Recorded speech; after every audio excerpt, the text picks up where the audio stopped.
सत्य वचन, अमर वचन, जीवित वचन, दिव्य वचन, सत्य वचन, अमर वचन, जीवित वचन। साई दा बामा बनी दा बामा बगरे रे सा रे सा रे सा रे सा। दिव्य वचन, सत्य वचन, अमर वचन, जीवित वचन, दिव्य वचन, दिव्य वचन।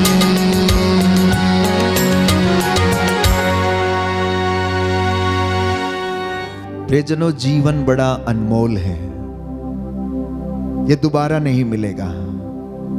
अनंत जीवन अवश्य हमें मिल सकता है यदि हम कोशिश करेंगे, मुक्ति के लिए प्रयास करेंगे। जैसा कि संत पौलुस कहता है कि आप अपनी मुक्ति के लिए डरते कांपते हुए प्रयास करते रहें, तो प्रभु हमें अनंत जीवन देने की बात करता है, वादा करता है। और योहन के सुसमाचार में हम पढ़ते हैं कि यीशु ने कहा, मैं संसार की ज्योति हूं, जो मेरे पास आता अंधकार में नहीं भटकेगा। जो मेरा मांस खाता, मेरा रक्त पीता, उसे अनंत जीवन प्राप्त है। जो मेरा नाम जानता है वो दोषी नहीं ठहराया जाएगा, लेकिन जो मेरा नाम नहीं जानता वो दोषी ठहराया जा चुका है। प्रभु यीशु ने कहा, पुनरुत्थान और जीवन मैं हूं। मैं अंत के दिनों में उन्हें पुनर्जीवित कर दूंगा, उनके आंसुओं को मैं पोंछ डालूंगा। ये तमाम वादे बाइबल में प्यारे भाइयों और बहनों हम पाते हैं। और प्रभु यीशु हमें इसी प्रकार से सांत्वना देता है, हमें ढारस बंधाता है। कहता है, ढारस रखो, मैंने संसार पर विजय पाई है, मैंने मौत पर फतह पाया है, मैं जी उठा हूं, मैं जिंदा हूं, इसलिए तुम भी जीवित रहोगे। तो जब इन वचनों को हम सुनते हैं, जब इन वचनों को हम पढ़ते हैं, ये हमें आगे बढ़ने का हौसला देते हैं, हमारे जीवन की निराशा को आशा में बदल देते हैं, हमारे दुख को प्यारे भाइयों और बहनों सुख में परिवर्तित करने में हमें सहायता प्रदान करते हैं। एक एक वचन उसका प्यारे भाइयों और बहनों हमारे लिए आशा का वचन है, सांत्वना का वचन है, हमारे दुखों को हल्का करने वाला वचन है।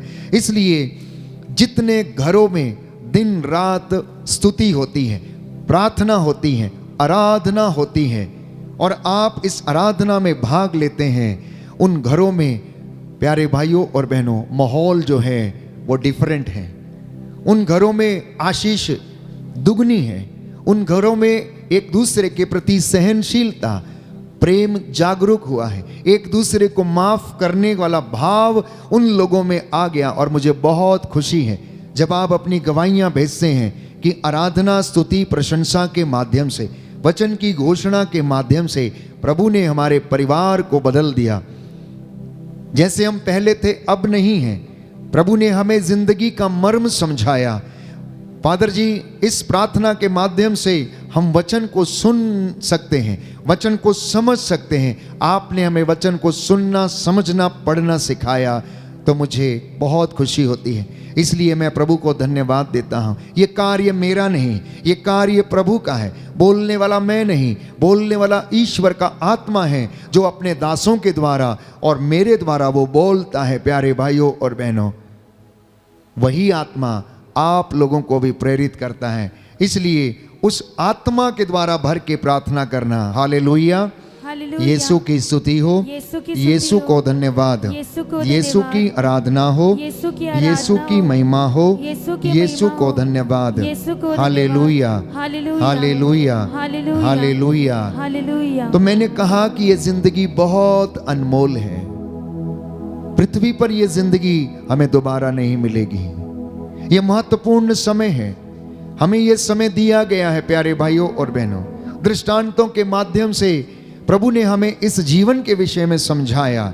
चाहे वो असामियों का दृष्टांत हो, चाहे वो 10 कुंवारियों का दृष्टांत हो, जिनमें 5 मूर्ख थीं और 5 समझदार थीं। मत्ती के सुसमाचार अध्याय 25 में हम पढ़ते हैं। प्यारे भाइयों और बहनों, सुंदर दृष्टांत है कि 5 कुंवारियां जो समझदार थीं, उन्होंने समय का लाभ उठाया, उन्होंने समय को समझा, उन्होंने अपने साथ प्रियजनों कुप्पियों में तेल वो लेकर गईं, और जब दूल्हे को आने में देर हो गई तो दूसरी जो 5 नासमझ कुंवारियां थीं, जो अपने साथ कुप्पी में तेल नहीं लेकर आई थीं, उनकी मशालें बुझने लगीं।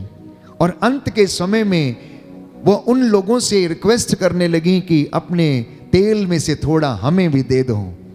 उन्होंने कहा, क्या जाने हमारे लिए ही ये पर्याप्त ना हो, इसलिए तुम जाओ और दुकान से खरीद लाओ। और ऐसा हुआ कि जैसे ही वो दुकान पर खरीदने के लिए गईं, दूल्हा आ पहुंचा। जो समझदार थी, जिनकी मशालें जल रही थी, जिनके दिए जल रहे थे, जो सतर्क थी, जो जागरूक थी, जो प्रभु के साथ थी, प्यारे भाइयों और बहनों, विवाह मंडप में प्रवेश कर जाती हैं। लेकिन वे लोग जिन्होंने समय का सदुपयोग नहीं किया, जिन्होंने जीवन को समझा नहीं, जिन्होंने उसका रास्ता देखा नहीं, आलसपन का जीवन बिताती रही, वो विवाह मंडप में दूल्हे के साथ प्रवेश नहीं कर पाई। वो आई और चिल्लाती रही, दरवाजा खटखटाती रही, हमारे लिए द्वार खोल दीजिए। वो कहने लगा कि मैं तुमको नहीं जानता कि तुम कौन हो, मैं तुमको नहीं जानता कि तुम कौन हो।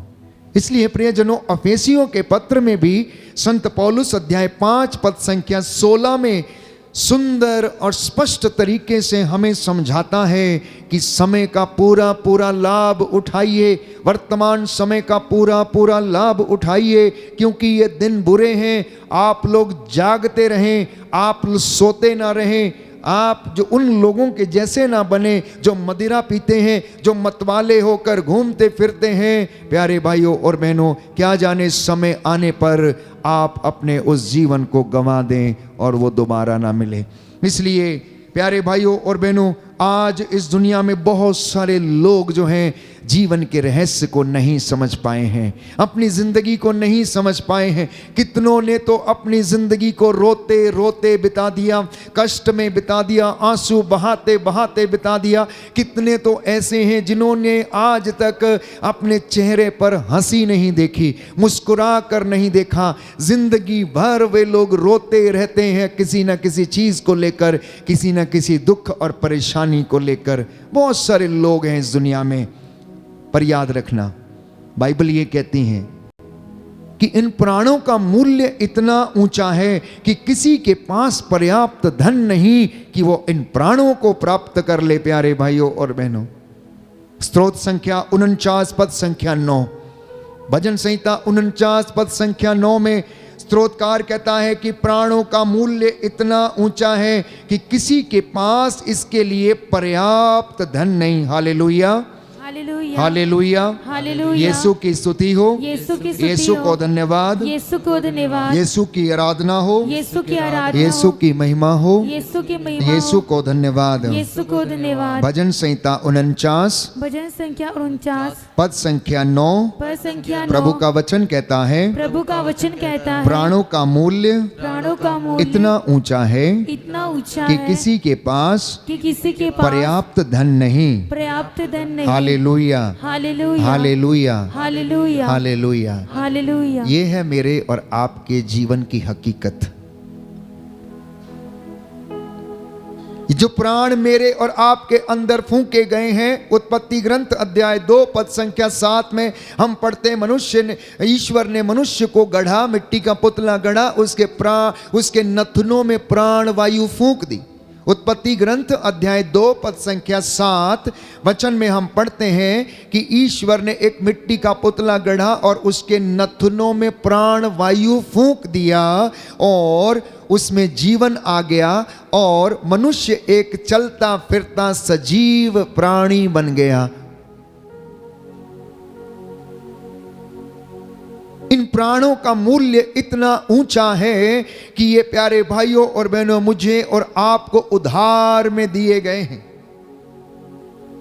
एक बार निकल गए तो दोबारा वापस नहीं मिलेंगे। वो ईश्वर की इच्छा और दया पर निर्भर करता है। इसलिए वो परमेश्वर जिसने हमें इन प्राणों को उधार में दिया है, बाइबल हमें बताती है कि क्या धर्म ग्रंथ अकारण ही ये कहता है कि जिस आत्मा का समावेश ईश्वर ने हमारे अंदर किया है, अब वो उसे अपने लिए वापस चाहता है।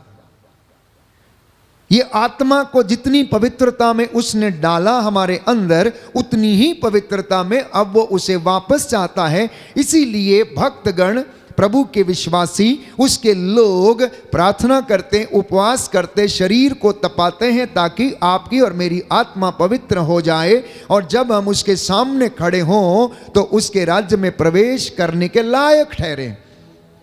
इसीलिए धार्मिकता की आवश्यकता है, इसीलिए आध्यात्मिक उन्नति की आवश्यकता है, इसीलिए अपने शरीर को तपाने की आवश्यकता है। क्योंकि जब शरीर तपता तो आत्मा दुर्बल नहीं बल्कि दृढ़ होती है, परिपक्व होती है, उसके धैर्य की परीक्षा होती है। जैसे सोना आग में तपाया जाता और खरा निकलता है, वैसे ही दुख की भट्टी में ईश्वर मुझे और आपको तपाता और हमारी आत्मा को क्या करता है? पवित्र करता है। इसलिए स्तोत्रकार लिखता है कि इन प्राणों का मूल्य इतना ऊंचा है कि किसी के पास पर्याप्त धन नहीं है। कौन मरना चाहता है? कोई मरना चाहता है? कोई मरना चाहता है? मैं समझता हूं कोई भी मरना नहीं चाहता है। कोई भी इस दुनिया से नहीं जाना चाहता है, ना मैं ना आप, कोई भी व्यक्ति नहीं। लेकिन हकीकत यह है कि अगर जन्म लिया है तो प्यारे भाइयों और बहनों, मृत्यु का आना अनिवार्य है। ये मुझे और आपको समय दिया गया है, एक ऐसी यात्रा जिसमें दुख, कष्ट, उतार चढ़ाव, जीवन, मृत्यु, ये सब कुछ हम अनुभव करते हैं। तो इसलिए स्तोत्रकार इस बात को समझाने की कोशिश करता है। लिखा है अगले वचन में, यदि हम पढ़ेंगे तो वहां लिखा है, क्या कोई सदा के लिए जीवित रहेगा? कभी वह मृत्यु का गर्त नहीं देखेगा? लोग देखते हैं कि बुद्धिमान मर जाते हैं, उनकी तरह मूर्ख और नासमझ मरकर अपनी संपत्ति दूसरों के लिए छोड़ जाते हैं। लोग देखते हैं, लिखा है कि मूर्ख लोग मर जाते, लेकिन नासमझ जो है वो मरकर अपनी संपत्ति दूसरों के लिए छोड़ जाता है, अपने लिए उसका इस्तेमाल नहीं करता है। यह मनुष्य की गति है, यह मनुष्य की, प्यारे भाइयों और बहनों, हकीकत है। आगे लिखा है, उनकी कब्र सदा के लिए उनका घर है। तो ये मत सोचिए कि मेरा और आपका घर आलीशान बंगला, बड़ा सा सोफा सेट, बड़ा सा डनलप का गद्दा जिस पे हम सोते हैं, बड़ा सा कमरे में एसी लगा हुआ है, रोज ठंडी हवा में गर्मी के दौरान हम उठते बैठते चलते हैं। प्यारे भाइयों और बहनों, बाइबल कहती है उनकी कब्र सदा के लिए उनका घर है, वे पीढ़ी दर पीढ़ी उसमें निवास करेंगे। हालांकि उन्होंने अपने नाम पर अपनी जमीन का नाम रखा था, हालांकि उन्होंने अपने नाम पर अपनी जमीन का नाम रखा था। हम में से बहुत सारे लोगों के घरों के नाम हैं, जमीन के नाम हैं जो हमने अपने नाम पर रखे हुए हैं। और स्तोत्रकार उसे समझाता है कि क्या हमेशा तक इंसान इस धरती पर रहेगा? नहीं, कहता कब्र उसका घर है, पीढ़ी दर पीढ़ी उसका घर है, वो उसमें रहेगा जाकर। और लिखा है आगे, मनुष्य अपने वैभव में यह नहीं समझता कि वह गूंगे पशुओं के सदृश है। यह उन लोगों की गति है जो अपने पर भरोसा रखते हैं, यह उनका भविष्य है जो ऐसे लोगों की चाटुकारी करते हैं। वे भेड़ों की तरह अधोलोक के बाड़े में रखे जाएंगे, मृत्यु उन्हें चराने ले जाएगी, वे सीधे कब्र में उतरेंगे, उनका शरीर गल जाएगा और वे अधोलोक में निवास करेंगे। इसलिए प्रभु आज के दिन में आपको और मुझे समझाना चाहता है, बेटा, ओ मेरी बेटी, ये जीवन अनमोल है, ये जीवन अनमोल है, इसका सदुपयोग करना, इसका सदुपयोग करना, क्योंकि प्राणों का मूल्य इतना ऊंचा है। ये प्राण तुझे उधार में दिए गए हैं। ये 60-70 बरस की जिंदगी, 80 बरस की जिंदगी है, ये दी गई है आनंद में बिताने के लिए, प्रेम करने के लिए, सेवा करने के लिए, क्षमा करने के लिए, सहनशील बनने के लिए, एक दूसरे से मिलजुल कर रहने के लिए। इसलिए मैंने तुझे इस धरती पर भेजा है। सावधान, कहता है, हमारी लड़ाई मनुष्यों से नहीं है। अफेसियों का पत्र अध्याय 6 में हम पढ़ते हैं, प्यारे भाइयों और बहनों सावधान, प्रभु का वचन कहता है कि हमारी लड़ाई मनुष्यों से नहीं है, लेकिन हमारी लड़ाई तो आकाश की दुष्ट आत्माओं से, अंधकार की शक्तियों से। हम दिन रात प्यारे भाइयों और बहनों लड़ाई करते हैं।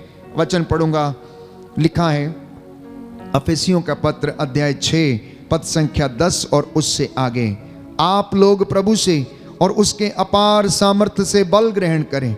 आप ईश्वर के अस्त्र शस्त्र धारण करें, जिससे आप शैतान की धूर्तता का सामना करने में समर्थ हो जाएं। कहता है, मैंने तुम्हें इस धरती पर मौका दिया जिंदगी जीने का, लेकिन तुम्हारा शत्रु शैतान दहाड़ते हुए शेर के समान विचरता फिरता है। पेतरुस का पहला पत्र अध्याय 5 पद संख्या 7 और उससे आगे। तो हमारी लड़ाई दिन रात उस शत्रु शैतान से होती है। हमारी लड़ाई दिन रात इन अहंकार की दुष्ट आत्माओं, क्रोध की दुष्ट आत्माओं से, आकाश की दुष्ट आत्माओं से होती है। जैसा कि संत पौलुस हमें समझाता है, लिखा है, क्योंकि हमें निरे मनुष्यों से नहीं, बल्कि इस अंधकार में संसार के अधिपतियों, अधिकारियों तथा शासकों और आकाश की दुष्ट आत्माओं से संघर्ष करना पड़ता है। इसलिए आप ईश्वर के अस्त्र शस्त्र धारण करें, जिससे आप दुर्दिन में शत्रु का सामना करने में समर्थ हों और अंत तक अपना कर्तव्य पूरा कर विजय प्राप्त करें। बोलिए आमीन। आमीन। दाहिना हाथ उठाकर वचन दोहराएंगे, हालेलुया। हालेलुया। प्रभु का वचन कहता है, प्रभु का वचन कहता है, अफेसियों का पत्र अफेसियों का अध्याय पत्र, 6 अध्याय पद 6 संख्या 12, पद संख्या 12, क्योंकि हमें निरे मनुष्यों से नहीं, निरे मनुष्यों से बल्कि नहीं, इस अंधकार में बल्कि इस अंधकार संसार के अधिपतियों, संसार के अधिपतियों, अधिकारियों तथा शासकों अधिकारियों तथा और प्रशासकों आकाश के दुष्ट आत्माओं से और आकाश के दुष्ट संघर्ष आत्माओं से करना पड़ता है। संघर्ष करना पड़ता इसलिए है। इसलिए आप ईश्वर के आप ईश्वर अस्त्र के शस्त्र धारण करें, अस्त्र शस्त्र धारण जिससे करें, आप जिससे आप दुर्दिन में दुर्दिन में शत्रु का सामना करने में शत्रु का सामना समर्थ करने में हो समर्थ हो और अंत तक और अंत तक अपना कर्तव्य पूरा कर अपना कर्तव्य पूरा विजय कर प्राप्त करें। विजय प्राप्त करें। हालेलुया, हालेलुया, हालेलुया, हालेलुया, हालेलुया। हालेलुया। यीशु की स्तुति हो, यीशु की स्तुति यीशु हो, को धन्यवाद, यीशु को धन्यवाद, यीशु की आराधना हो, यीशु की आराधना यीशु की हो, महिमा हो, यीशु की यीशु महिमा को हो, धन्यवाद। यीशु को हालेलुया। धन्यवाद। हालेलुया। तो प्रियजनों, अपने जीवन पर एक नजर डालकर देखिएगा, बचपन से लेकर अब तक, कि हमारी जिंदगी कैसी गुजरी है। आनंद में गुजरी, दुख में गुजरी, निंदा करते हुए गुजरी, या फिर हंसी मजाक खेलते कूदते हुए गुजरी, या परमेश्वर की बंदगी में हमने अपना समय बिताया। ज़्यादा से ज़्यादा परमेश्वर से ढारस और सांत्वना पाने के लिए हम उत्सुक रहे, उसके नाम के लिए हम प्यारे भाइयों और बहनों तरसते रहे, उसके दर्शनों के अभिलाषी रहे। हमारी जिंदगी कैसी है? हमने क्या खोया और क्या पा लिया है? हमने क्या एकत्र किया है? आपने जो एकत्र किया है, जरा सोचिए कि क्या आपके साथ वो जाने वाला है या नहीं। कहते हैं कि जब इंसान मृत्यु शैया पर लेटा होता है तो उसके हाथ खुले हुए होते हैं, उसके उस कॉफिन में जेब नहीं होती है, वो खाली हाथ आता और खाली हाथ जाता है। क्या लेकर आया था? कुछ भी तो नहीं लेकर आया प्यारे भाई और बहनों। ये मनुष्य के जीवन की गति है, और मैंने कहा कि बहुत से लोग अपने इस जीवन के रहस्य को समझ नहीं पाए कि परमेश्वर आपसे और मुझसे क्या चाहता है। परमेश्वर आपसे और मेरे जीवन से, बुलाहट से क्या चाहता है? आप दंपतियों से क्या चाहता है? आप विश्वासियों से क्या चाहता है?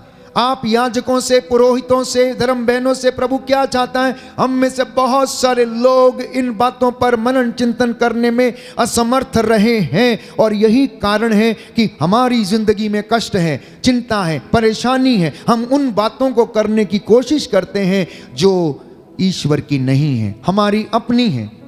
अपनी अपनी बुलाहट के अनुसार परमेश्वर ने जो काम हमें करने के लिए दिए हैं, यदि हम उसको जिम्मेदारी से पूरा करें तो मैं समझता हूं कि हमें आनंद मिलेगा, खुशी मिलेगी।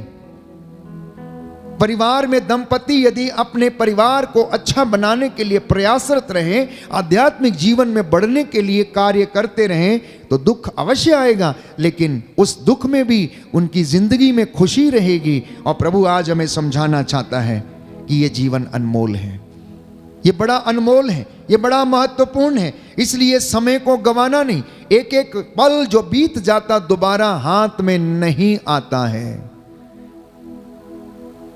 जब भी मैं प्रचार के लिए कहीं जाता हूं, वहां पर बड़े बूढ़े बुजुर्ग बच्चे नौजवान सभी होते हैं। वचन जब बातें करता है तो उनमें से बहुत सारे लोगों के मन में ये बात आती है कि काश आज से 10 साल पहले मुझे ये क्यों नहीं समझाया गया, मुझे क्यों ये पता नहीं लगा। मैंने तो अपने जिंदगी के बहुमूल्य सालों को गंवा दिया, समय को खो दिया है। लेकिन प्यारे भाइयों और बहनों, परमेश्वर के लिए सब बातें संभव हैं। जो बातें मेरे और आपके लिए असंभव हैं, वो ईश्वर के लिए संभव है। वो कुछ भी कर सकता। इसलिए वो शुरुआत जरूरी नहीं कि आप पहले करें, वो आप अब से भी कर सकते हैं। फिर से आप वादा कर सकते हैं। जैसे योशुआ ने अध्याय 24 पद संख्या 15 में हम पढ़ते हैं, उसने कहा कि मैं आज से अपने परिवार के साथ ईश्वर की सेवा करूंगा। तुम्हें जो करना है करो। मुझे समझ में आ गया है कि मैंने क्या करना है। हालांकि मैं अभी बूढ़ा होने वाला हूं, लेकिन फिर भी मुझे जिंदगी का मर्म समझ में आ गया, मुझे मसीहत का मर्म समझ में आ गया, मुझे प्रभु यीशु के जीवन का जो मूल्य है, जो उन्होंने रक्त बहाया है बहुमूल्य, उसका अर्थ मुझे समझ में आ गया। और इसलिए मैं अब से शुरुआत करता हूं। जक्केउस ने अपनी पूरी जिंदगी में, प्यारे भाइयों और बहनों, ठगना, हो सकता है लोगों को लूटना, या जो भी उसने गलत काम किए, लेकिन अंत में उसे जब पछतावा होता है, जब वो प्रभु को ढूंढने के लिए जाता, उस दिन वो डिसाइड करता है कि मैं आज के बाद ये सारे काम छोड़ दूंगा। मैं आज से अपनी संपत्ति का आधा भाग बेचकर गरीबों में बांट दूंगा। मैं आज से जित लोगों को मैंने ठगा 4 गुना उनका वापस करता। यीशु ने कहा आज इस घर में शांति का आगमन हो गया, इस घर ने उद्धार पा लिया है, इस घर ने उद्धार पा लिया। ये हमारा जीवन है। तो परमेश्वर हमारी राह देखता रहता है कि मेरे बच्चे कब दीनहीन पश्चातापी हृदय से मेरे पास लौट कर आएंगे। तो मैंने कहा हम में से कोई भी मरना नहीं चाहता है। हम में से सब चाहते हैं कि हमें जीवन मिले। हम में से सब चाहते हैं लंबी आयु मिले। तो स्तोत्रकार लिखता है, प्यारे भाइयों और बहनों, अध्याय 34 में हम पढ़ते हैं, साम नंबर 34, साम नंबर 34 अध्याय 34, उसमें हम वचन में पढ़ते, तुम में से कौन लंबी आयु चाहता है। अध्याय 34 पद संख्या 13 और उससे आगे, तुम में कौन भरपूर जीवन, लंबी आयु और सुख शांति चाहता है। तो तुम ना अपनी जीभ को बुराई बोलने दो और ना अपने होठों को कपटपूर्ण बातें। बुराई से दूर रहो, भलाई करो और शांति के मार्ग पर बढ़ते रहो। प्रभु की कृपा दृष्टि धर्मियों पर बनी रहती है, वह उनकी पुकार पर कान देता है। बोलिए आमीन, आमीन, हालेलुया, हालेलुया, हालेलुया, हालेलुया, हालेलुया। हालेलुया। प्रभु का वचन कहता है, प्रभु का वचन कहता है, तुम में कौन भरपूर जीवन, तुम में कौन भरपूर जीवन, लंबी आयु लंबी और आयु सुख शांति चाहता है। और सुख शांति चाहता है। तुम ना अपनी जीभ को तुम ना अपनी जीभ बुराई को बोलने दो बुराई और बोलने ना दो अपने होठों को और ना अपने होठों को कपटपूर्ण बातें। कपटपूर्ण बातें। हालेलुया। हालेलुया। बुराई से दूर रहो, बुराई से दूर रहो, भलाई करो, भलाई करो, शांति के मार्ग पर बढ़ते रहो। शांति के मार्ग पर बढ़ते रहो। हालेलुया। हालेलुया। प्रभु की कृपा दृष्टि प्रभु की कृपा दृष्टि धर्मियों पर बनी रहती है, धर्मियों पर बनी रहती वह है। उनकी पुकार पर वह उनकी पुकार कान पर देता है। कान देता है। हालेलुया। हालेलुया। लंबी आयु चाहिए, सुख शांति चाहिए, आनंद चाहिए घर में, तो जीभ को बुराई मत बोलने देना, होठों को कपटपूर्ण बातें मत बोलने देना। इन चीजों से बचने के लिए परिस्थिति से अलग हो जाना। जब सामने वाला गुस्सा करता है, सास बहू में जब नोक झोंक होती है, बच्चों में और माता पिता में नोक झोंक होती है, तो वहां से अलग हट जाइए, थोड़ी देर के लिए अलग हट जाइए। क्योंकि शैतान इस क्रोध के माध्यम से आपके घर को, आपके जीवन को अशांत करना चाहता है। थोड़ी देर के क्रोध के कारण पूरे दिन भर को, पूरी रात को, प्यारे भाइयों और बहनों, वो अशांति में आपको बिताने पर मजबूर कर देगा। इसलिए बाइबल हमें बताती है, प्यारे भाइयों और बहनों, कि हमें अपनी हर निकम्मी बात का हिसाब देना होगा। मत्ती का सुसमाचार अध्याय 12 पद संख्या 36 और 37। मत्ती का सुसमाचार अध्याय 12 पद संख्या 36 और 37। न्याय के दिन हर मनुष्य को अपनी हर निकम्मी बात का हिसाब देना होगा। हालेलुया, हालेलुया। यीशु की स्तुति हो, यीशु की स्तुति यीशु हो, को धन्यवाद, यीशु को यीशु की धन्यवाद, आराधना हो, यीशु की आराधना यीशु की हो, महिमा हो, यीशु की यीशु महिमा को हो, धन्यवाद। यीशु को धन्यवाद। हालेलुया, हालेलुया, हालेलुया। हालेलुया। हम में से बहुत सारे लोग जो सोचते हैं कि कोई फर्क नहीं पड़ता यदि मैंने गाली दी या कुछ भी किया या किसी को मारा पीटा, गाली दिया, सब कुछ किया तो कुछ भी फर्क नहीं पड़ेगा। नहीं, बाइबल हमें बताती है, विश्वासियों के लिए ये स्पष्ट वचन है और शिक्षा है प्रभु की। प्यारे भाइयों और बहनों, इस वक्त फादर अशोक नहीं लेकिन प्रभु यीशु आपसे बातें कर रहा और उसका वचन आपसे बातें कर रहा। आप में से जितने परिवारों में इस वक्त ये वचन सुना जा रहा है तो ध्यान से सुनना कि यीशु क्या कहता है। प्यारे भाइयों और बहनों, लिखा है मत्ती का सुसमाचार अध्याय 12 पद संख्या 36 और 37 में, मैं तुम लोगों से कहता हूं, मैं तुम लोगों से कहता हूं, न्याय के दिन मनुष्यों को अपनी हर निकम्मी बात का लेखा देना पड़ेगा। न्याय के दिन मनुष्यों को अपनी हर निकम्मी बात का लेखा देना पड़ेगा, क्योंकि तुम अपनी ही बातों से निर्दोष या दोषी ठहराए जाओगे। क्योंकि तुम अपनी ही बातों से निर्दोष या दोषी ठहराए जाओगे। दाहिना हाथ उठाएं, आंखें बंद करें, इस वचन को याद करना ताकि ये वचन कभी भी आपको याद आए तो आप उस बुराई से बचें, बुराई बोलने से बचें। Hallelujah, hallelujah. मत्ती का सुसमाचार मत्ती का सुसमाचार अध्याय 12 अध्याय पद 12 संख्या 36। पद संख्या 36। प्रभु यीशु कहते हैं, प्रभु यीशु कहते मैं हैं, तुम लोगों से कहता हूँ, मैं तुम लोगों से न्याय कहता के हूँ, दिन न्याय के दिन मनुष्यों को मनुष्यों को हर निकम्मी बात का हर निकम्मी बात लेखा का देना पड़ेगा, लेखा लेना पड़ेगा। क्योंकि तुम अपनी ही बातों से अपनी ही बातों निर्दोष या दोषी से निर्दोष या ठहराए दोषी जाओगे। ठहराए जाओगे। हालेलुया, हालेलुया, हालेलुया, हालेलुया, हालेलुया, हालेलुया, हालेलुया। हालेलुया। तो जब हम जीवन की बात करते हैं, जब हम अनमोल जीवन की बात करते हैं, जब हमारी इस पृथ्वी की जीवन रूपी यात्रा की बात करते हैं, तो याद रहे प्यारे भाइयों और बहनों, दो बातें प्रभु स्पष्ट करता है। एक तो उपदेशक ग्रंथ में नवयुवकों को लिखा गया है कि तू अपनी आंखों की अभिलाषा पूरी कर, परंतु याद रख तुझसे तेरे आचरण का लेखा मांगा जाएगा।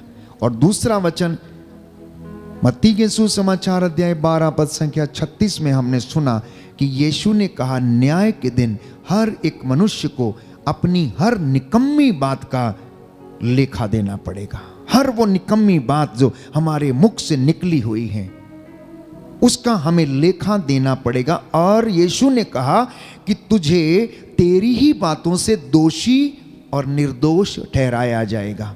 एक और सुंदर वचन प्रवक्ता ग्रंथ अध्याय 5 पद संख्या 15 में हम पढ़ते हैं।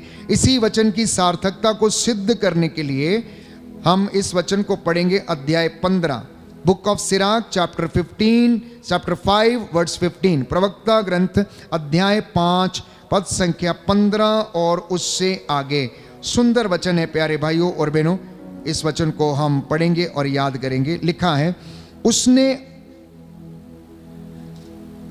अध्याय 5 पद संख्या 15 और उससे आगे, बोलने से सम्मान और अपमान दोनों मिलते हैं। बोलने से सम्मान और अपमान दोनों मिलते हैं। जिह्वा मनुष्य के पतन का कारण बनती है। जिह्वा मनुष्य के पतन का कारण बनती है। चुगलखोर मत बनो और किसी की बदनामी मत करो, क्योंकि यदि चोर को लज्जित होना पड़ेगा तो दो मुँहे को कठोर दंड मिलेगा।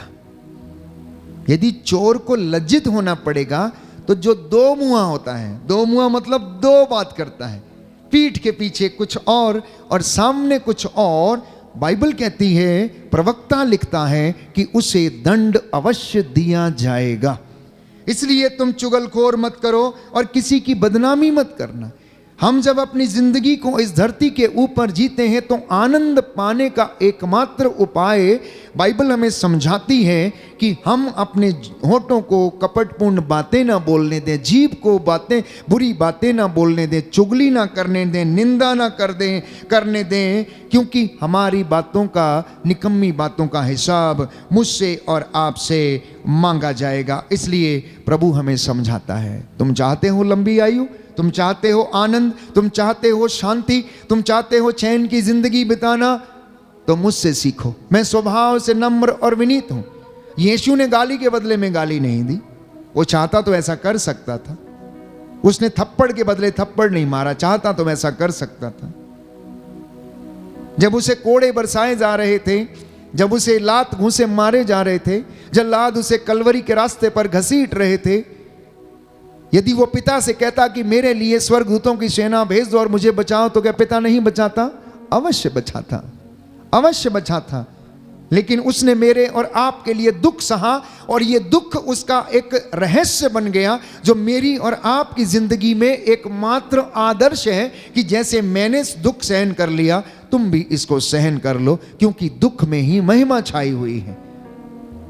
दुख में ही जीवन का सारांश छिपा हुआ है। उस महिमा को यदि हम देखना चाहते हैं, मिलना चाहते हैं, तो वो दुखों में है। इसलिए अपनी जीभ पर नियंत्रण रखना, कपटपूर्ण बातें मत बोलना। याकूब के पत्र में हम पढ़ते हैं, संत याकूब हमें याद दिलाता है कि तुम अपनी जीभ पर नियंत्रण रखो। ये 2.5 इंच की जीभ पूरे 6.5 फुट के शरीर को नियंत्रण करती है। इसके अधीन श्राप और आशीर्वाद दोनों छिपे हुए हैं। आपकी जुबान के अधीन श्राप भी है और आपकी जुबान के अधीन आशीर्वाद भी है। यदि हमने जिंदगी भर अपनी जिंदगी में लोगों को श्राप दिए तो हमें भी लोग श्राप ही देंगे, और यदि आशीर्वाद दिया है तो लोग भी हमें आशीर्वाद ही देंगे। इसलिए अब मेरे और आपके ऊपर निर्भर यह करता है कि हम क्या एकत्र करना चाहते हैं। हमारा धन यही है कि लोग हमें आशीर्वाद दें, लोग हमारे लिए प्रार्थना करें, वही हमारे साथ जाएगा। बाकी हमारा गाड़ी, बंगला, मोटर, हमारे अकाउंट, बैंक बैलेंस, FDRs, प्यारे भाइयों और बहनों, सब वहीं पर रह जाएगा। इसका कोई फायदा हमें नहीं होगा। ये उन लोगों के लिए होगा जिन्होंने इनके लिए कोई मेहनत नहीं किया। तो धन कमाइए, अच्छी बात है, मेहनत कीजिए और अच्छी बात है, लेकिन उसका सदुपयोग कीजिए। प्रभु की महिमा में उसको, प्यारे भाइयों बहनों, समझदारी से उसका इस्तेमाल कीजिए और अपने लिए इस धन को स्वर्गीय धन में कन्वर्ट करना, जैसा कि मैंने हमेशा आप लोगों से कहा है। जब आप किसी बाहर देश में जाते हैं, वेस्टर्न कंट्रीज में जाते हैं, तो आप अपने देश का पैसा वहां पर इस्तेमाल नहीं कर सकते। हमें उस धन को, उस करेंसी को उस देश की करेंसी में बदलना पड़ता है।